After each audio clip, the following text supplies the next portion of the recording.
did not win, but Welcome back, welcome back. people who are We are very excited winning. to see you guys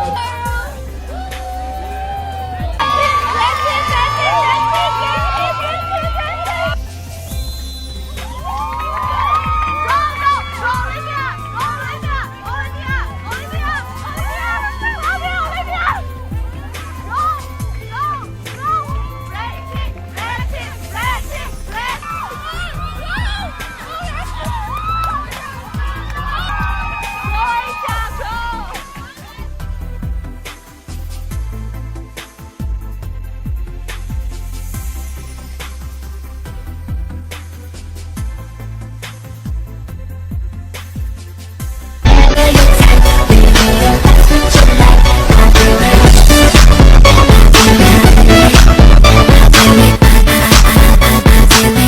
So mga kapolitika, napanood po natin itong mga latest na mga video clip ni Asia Rose Simpson dito pa rin sa nagpapatuloy na Day 12 ng competition sa Miss World 2026.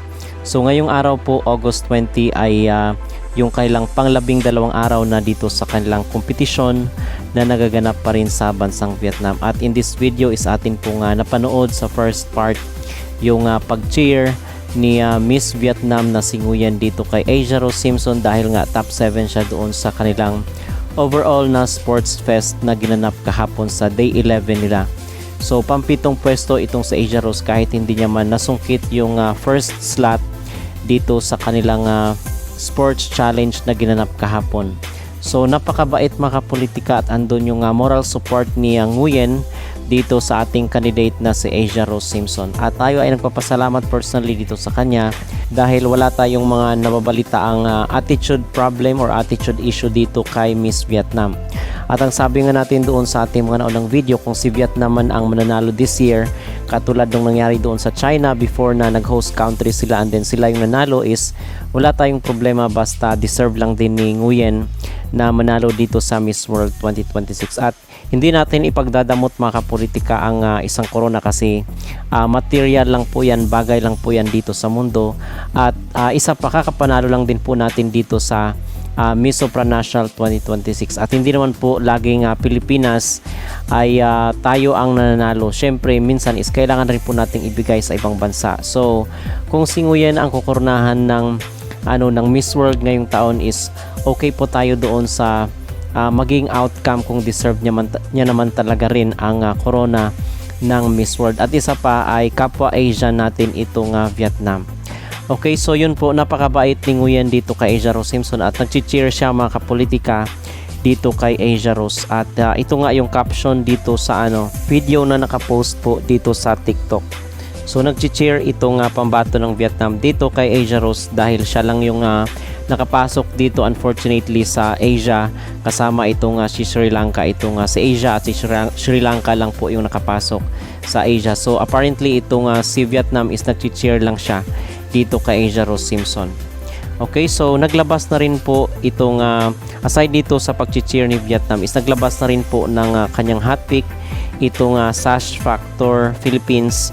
At I believe na isang Filipino vlogger rin ang may-ari nito. At hindi tayo nababahala dito mga kapolitika kasi hindi naman nagkakatotoo lagi yung ng Sash Factor, di ba? Yung kailang mga hot pick at yung kailang mga prediction. So dito sa kanyang prediction ay yung top 1 niya mga kapolitika yung pambato ng Vietnam na si Bao Ngoc Nguyen, number 2 si Brazil, number 3 si Czech Republic, number 4 si Venezuela at number 5 si Malaysia.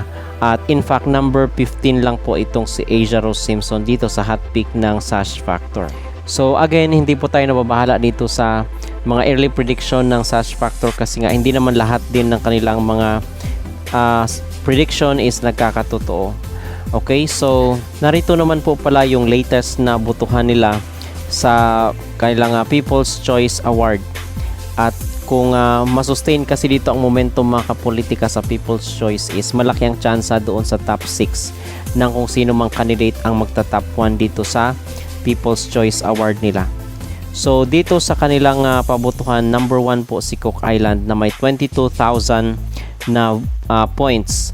Number 2 si Myanmar, number 3 si Kazakhstan, Number 4 si Cambodia, number 5 si Mongolia, followed by Singapore, Vietnam, and then number 8 lang itong si Asia Rose Simpson. So kung ating pagbabasehan, kung ikukumpara natin yung kanyang mga numero dito sa kay Cook Island at kay Myanmar, pati kay Kazakhstan at kay Cambodia, medyo mahaba-haba ang mga kapolitika at medyo malaki-laking bagsakan ng boto ang kinakailangan ni Asia Rose para mahabol yung top 1 na si Cook Island at si Myanmar. Okay, so kung magsasama-sama tayo dahil milyon-milyon ang pageant supporters, kung lahat yun ay mag-download ng kanilang app or pumunta doon sa website ng missworld.onevoting.com sa Eventista, dahil nga third company ang ginamit dito ng Miss World. So patas ito mga kapolitika kasi ito talaga ang trabaho ng Eventista. Even dito sa sa Reina Filipinas, sila din po yung voting machine na ginamit sa kailang pabotohan. So medyo mahaba-haba at nasa mga 19k na boto ang kinakailangan ni Asia Rose, or 19k points na boto ang kinakailangan ni Asia Rose para mahabol itong top 1. Pero again, sa September 4 pa yung kanilang finals. So kinakailangan strategy ang gagamitin dito ni Asia Rose. Kinakailangan na doon na sila magbagsak ng boto kung meron mang mag-sponsor sa kanya, or yung kailang LGU doon sa Western Visayas may mag-sponsor, doon na ibabagsak ito pag example first week of September, pwedeng doon na ibagsak yung boto sa kanya. But then again, medyo rin talaga, malaki-laking boto ang kinakailangan ni Asia Rose kung porsigido talaga ang kanyang mga supporters na mahabol itong top 1 dito sa kailang pabotohan sa People's Choice. Okay? So yun mga kapolitika, at na-post na po natin yung link doon sa ating community. Pwede nyo pong i-copy-paste doon sa website. Sa website po muna tayo mga kapolitika pumunta instead na doon sa app. Kasi doon sa sa website is meron option kasi doon na free. Pero kung pumunta ka doon sa app is wala pang option doon ng free. Kinakailangan doon muna tayo sa website ng missworld.onevoting.com. So mula dito sa kailang mga pabotohan is meron na rin po palang hot pick itong sa Miss International sa November kasi ito gaganapin mga kapolitika. At yung hot pick dito is kasama po sa top 5 ang ating pambato na si Katrina Johnson, kasi inaabangan rin po natin yung kanyang maging laban dito sa Miss International na gaganapin sa bansang Japan.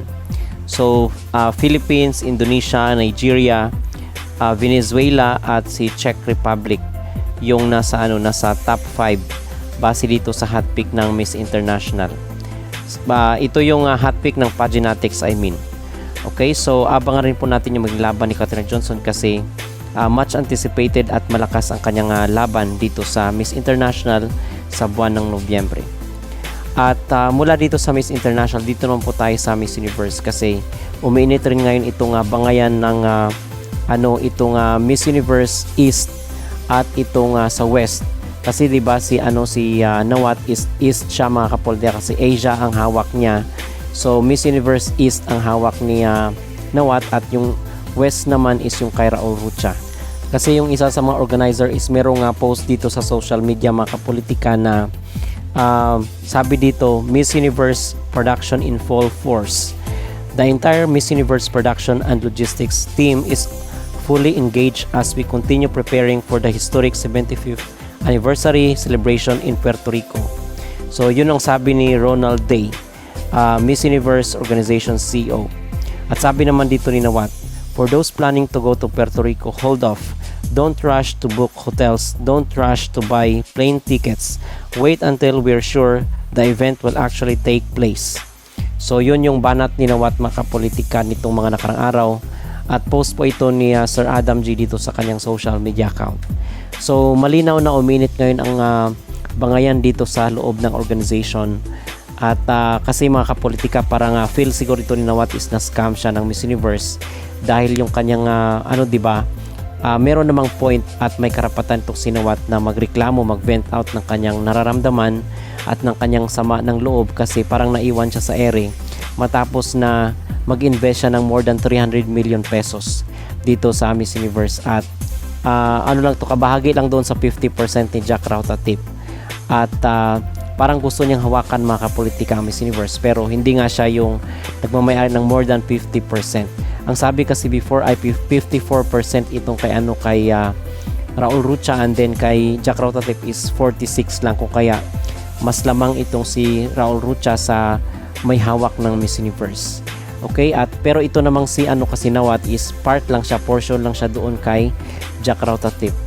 So yun mga kapolitika, pero napakalaki pa rin ng pera yun. 300 million ang ininvest ni Nawat dito sa Miss Universe, and then parang nagkabuhol-buhol ang organization. So ayaw niya ng ganun, gusto niya kasi is organized, diba? So yun mga kapolitika ang mga pinaka-latest na update dito sa mundo ng beauty pageant. At kung kayo po ang tatanungin, okay lang po ba sa inyo na si Vietnam ang mananalo dito sa Miss World? Mag-comment down below at huwag kalimutang mag-like at mag-subscribe na rin kayo para updated kayo sa ating mga latest issue.